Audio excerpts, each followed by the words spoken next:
in the aeronautical art. This is the 2022 display by the Great War Display Team. Two SE5s first in and turning away as we look at them to orbit above the formation. Nearest us is the Junkers CL.I with one Fokker triplane on its tail, heading away from us in the other direction, one SE5a with the other Fokker triplane on its tail, and they're going to show us something of what the dogfights of the First World War were like.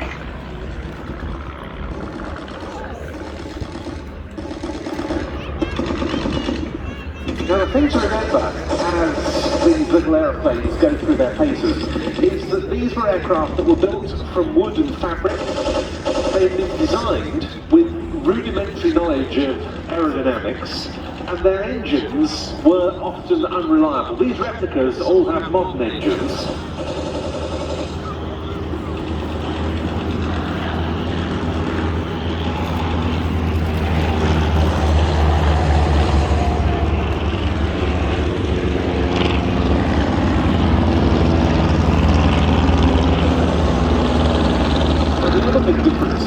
Is the experience of the pilots, because during the Great War, the average age of a Royal Flying Corps pilot upon entering the front line was just 20.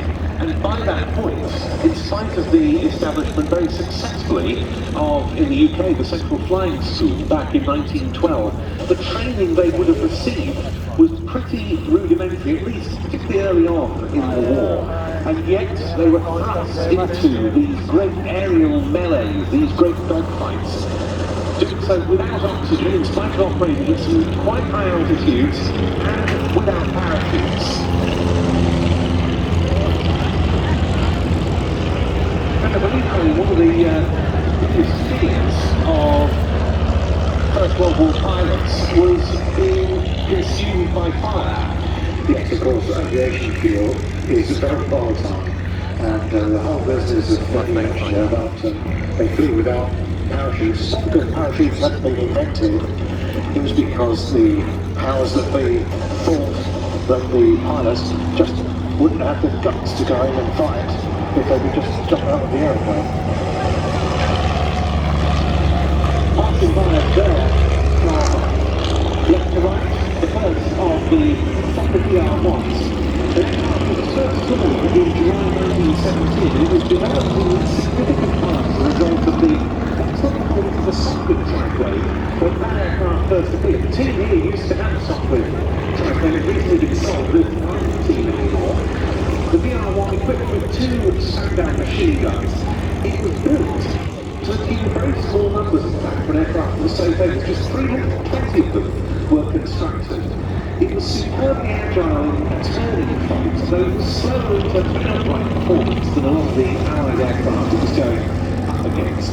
Of course, you hardly need me to tell you, the most famous explosion, the Red Baron, known for Congress Wolfen. Foss was another of the leading triplane aces. The reason its production was curtailed at the 320 was in part down to serious structural problems of the aircraft. It suffered especially wind failures. Then the biplane Fokker DR1 started coming into service, and that brought about quite a rapid end to production of the triplane.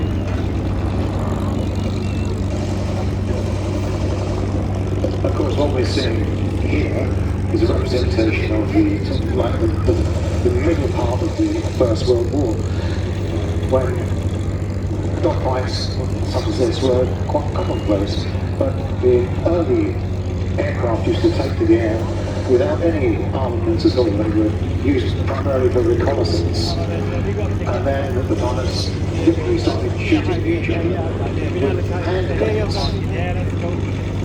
And as a result of that, it took very long before the aircraft were fitted with 303 machine guns.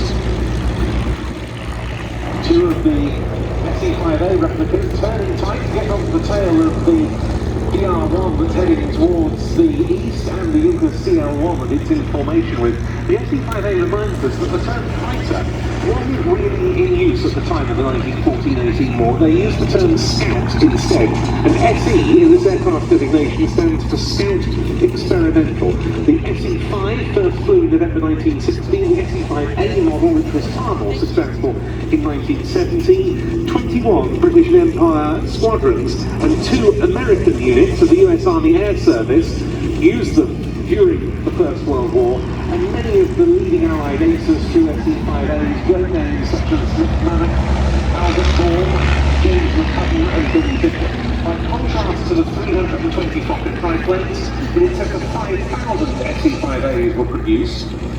It performed well at all altitude, it was faster than its German rivals, it was strong, it was agile, and it had an excellent rate of flight, which enabled it to join a fight very quickly. Here we've got 6 aircraft doing simulated battle. The realities of the First World War were such that dozens of aeroplanes would be engaged in this sort of close-in tail chasing. Today, with aircraft like the F-35, the Typhoon, we talk about beyond visual range fights. You can't see the aircraft you're going up against. It was entirely the opposite during the First World War. Multiple aircraft would be circling, climbing, diving, trying to get what we would today call a firing solution on their opponent.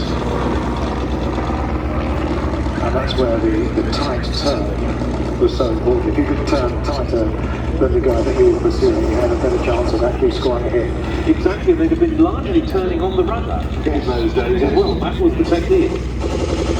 Now, the monoplane aircraft we have here is the Junkers CL.I. It's actually a modified Bowers Flybaby ultralight. This is a very interesting aircraft. The original was a 2-seat monoplane ground attack platform. It was first flown quite late in the war in December 1917.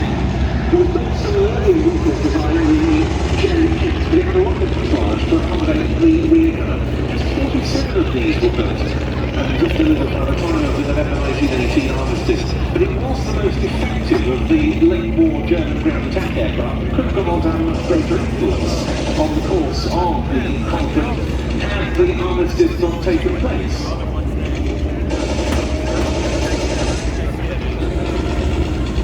It's also amazing to think that only a few short years have gone by since man had actually been able to take to the skies, and then suddenly we're in these kind of battles, you know, in the skies of France. Yes, only 11 years from the first successful control-powered flight by the Wright brothers. And you contrast the design and the capabilities of those early Wright flyers to what we see here. It's night and day compared to that being, as I say, 11 years to the start of the First World War. These, as you say, slightly later war designs. Yeah. But nonetheless, it was a very short period. As so often, conflict drew on aviation development. Yeah, that's right.